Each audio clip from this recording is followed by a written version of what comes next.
Bien-aimés frères et sœurs en Jésus, la grâce, la paix et la miséricorde nous sont données de la part de Dieu le Père et de Jésus-Christ, son Fils, notre Sauveur. Amen. Pour notre méditation de ce jour, nous allons lire dans le livre de Jacques au chapitre 4, le verset 7. Mais avant de le lire, j'aimerais que nous chantions cet air à la gloire du Seigneur en suivant Jésus chaque jour de ma vie. En suivant Jésus chaque jour de ma vie, rien ne m'arrive quand je me promène. Le soleil, la pluie ne me frapperont plus. Jésus, mon sauveur, reste mon seul espoir.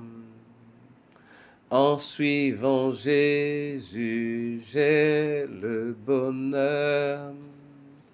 En suivant Jésus, j'ai la joie. Le soleil, la pluie ne me frapperont plus. Jésus, mon sauveur, reste mon seul espoir. Oui, Jésus, tu es notre unique espoir. Et parce que tu es la parole vivante, nous voulons communier en ta présence à travers cette parole écrite. Fais descendre ton esprit afin que nous puissions la posséder au nom du Père, du Fils et du Saint-Esprit. Amen. Jacques, chapitre 4, verset 7, là il est écrit « Soumettez-vous donc à Dieu, résistez au diable, et il fuira loin de vous. » Amen. Mon frère et ma sœur, le cœur de ce passage est de voir le diable échouer contre les enfants de Dieu. C'est la raison pour laquelle il leur est demandé de résister au diable.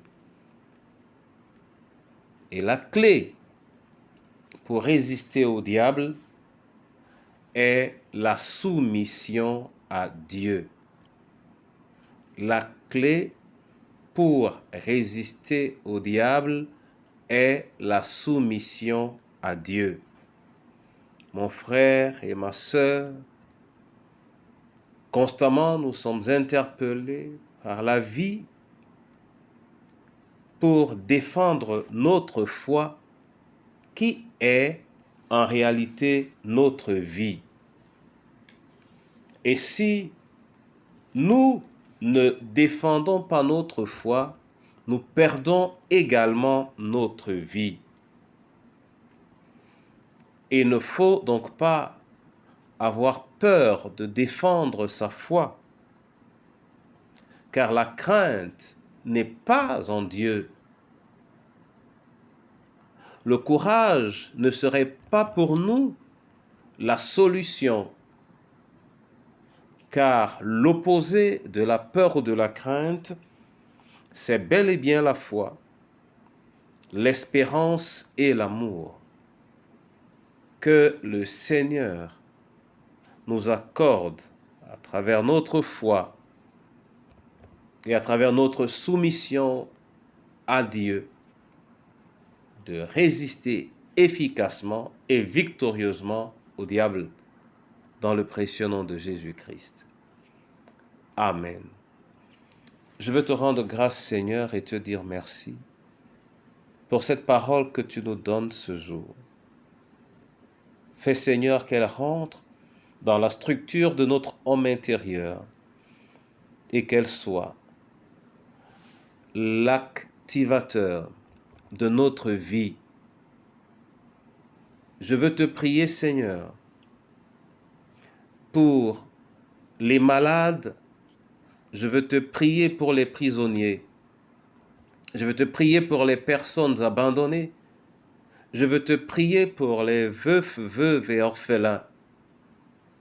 Accorde à tous ceux qui sont dans le besoin de saisir ta parole, de la manger et d'avoir foi à travers elle, au nom précieux de Jésus-Christ.